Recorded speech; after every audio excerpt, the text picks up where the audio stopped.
Press the bell icon on the YouTube app and never miss another update. बथुए को मैंने boil कर लिया है। अब मैं इसको मिक्सी में पीस लेती हूँ। बथुआ मेरा पीस चुका है। बथुए में थोड़ा पानी डाल करके पीसना है। देखिए इस तरह से हो गया है ये। और ये मैंने आटा लिया है, इसमें मुझे ये डाल देना है।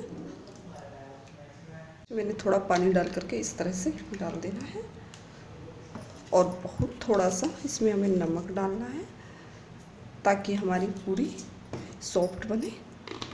अब इसको मैं गूंथ लेती हूँ आटे को। देखिए इस तरह से ये हमारा डो तैयार हो चुका है और हमें थोड़ा टाइट रखना है। इस तरह से टाइट होना चाहिए पूरी बनाने के लिए। लोई बना लेनी है और यहाँ पर हमें तेल लगा लेना है।